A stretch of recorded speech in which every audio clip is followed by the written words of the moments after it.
Baik, perkenalkan nama saya Teddy. Di sini akan sedikit menjelaskan mengenai penilaian scrap.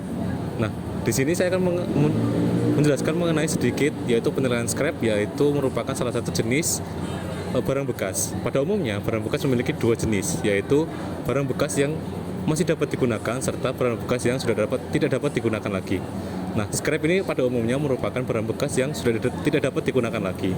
Nah, apa saja hal-hal yang bisa dibilang termasuk dalam barang bekas? Yang pertama yaitu merupakan barang yang sudah tidak utuh, barang yang sudah tidak dapat berfungsi, barang yang memerlukan perbaikan yang besar, atau barang yang sudah tidak dapat dipakai lagi. Selain itu, bisa juga barang yang sudah melewati umur ekonomisnya, atau barang yang sudah tidak bisa mengejar teknologi saat ini. Selain itu, scrap juga bisa merupakan limbah dari pabrik atau barang yang dalam kondisi rusak berat. Nah, barang-barang bekas ini memerlukan perbaikan yang besar, sehingga ketika dilakukan perbaikan, nilai akhirnya tidak dapat menutupi biaya untuk perbaikan. Maka dari itu, barang scrap ini nantinya tidak dapat terserap oleh pasar jika dijual dalam kondisi sebelumnya. Nah, dalam format penilaian, dalam bentuk penilaian di prakteknya, dalam hal ini KPKNL, penilaian scrap tergantung pada apa yang disampaikan oleh permohonannya. Jika permohonannya menggunakan asumsi bahwa itu bukan merupakan barang scrap atau barang bekas biasa, maka penilai akan melakukan penilaian dengan asumsi bahwa barang tersebut masih memiliki fungsi. Nah, dalam hal ini, pada contohnya, semisal sebuah motor bekas. Nah, jika permohonannya merupakan motor bekas, bukan merupakan scrap, maka penilai akan melakukan penilaian dengan metode yang mengasumsikan bahwa itu merupakan barang bekas biasa, motor bekas biasa. Sehingga nantinya jika dijual atau dilelang, pemenangnya akan diberikan dokumen-dokumen yang melekat pada barang tersebut, seperti contohnya STNK atau BPKB. Dalam hal pemohonan menggunakan asumsi itu merupakan barang scrap, maka asumsi yang digunakan penilai yaitu barang ini merupakan barang scrap, sehingga nantinya akan dinilai dengan asumsi menggunakan barang scrap, dan jika dijual dan pemenang lelangnya tidak akan diberikan dokumen-dokumen yang melekat padanya, seperti barang bekas berupa motor bekas. Nah, jika itu merupakan barang scrap atau hanya berupa besi tua, maka pemenang atau pemenang lelangnya tidak akan diberikan dokumen-dokumen yang melekat seperti STNK atau BPKB.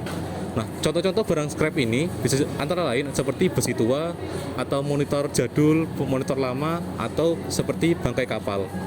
Nah, dalam hal penilaian, dalam penentuan nilai scrap dapat dilakukan dengan dua cara, yaitu pendekatan pasar dan pendekatan biaya.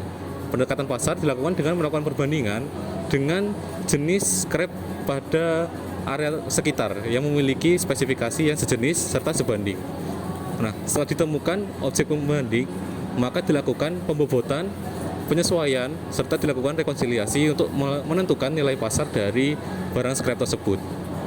Nah, di lain sisi, ada cara untuk menggunakan pendekatan biaya. Nah, pendekatan biaya ini dilakukan dengan mencari RCN atau Replacement Cost New. Setelahnya akan dilakukan penyesuaian-penyesuaian yang ada. Nah, dalam contoh, penilaian dengan pendekatan biaya dilakukan dengan pertama mencari RCN. Dalam hal ini dilakukan dengan menghitung harga perolehan dikali dengan 1 plus I pangkat N. Dalam hal ini, I adalah koefisien harga dipangkatkan dengan N, yaitu umur objek penilaian. Dalam ini dihitung dari harga perolehan sampai tanggal saat penilaian. Setelah itu, setelah ketemu RCN, kita mencari nilai bahan baku.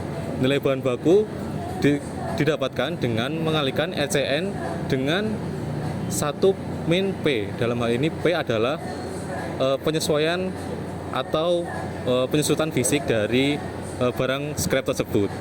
Nah, setelah kita mendapatkan nilai bahan baku, setelahnya kita mencari nilai wajar. Nilai wajar didapatkan dengan mengalihkan nilai bahan baku dengan 1 min KF atau koefisien fungsi. Nah, koefisien fungsi ini merupakan penyesuaian fungsi secara keseluruhan dari barang scrap tersebut. Nah, setelahnya kita akan mendapatkan nilai wajar dari barang scrap ini. Nah, mungkin itu yang bisa kita dapat, yaitu dua metode tadi, yaitu metode penilaian pendekatan pasar serta pendekatan biaya. Nah, dua metode ini sama-sama bisa digunakan tergantung oleh data yang kita miliki. Bisa jadi data berupa data pasar, kita bisa mendapatkan data dari sekitar kawasan, atau jika tidak terdapat data-data tersebut, kita bisa menggunakan pendekatan biaya.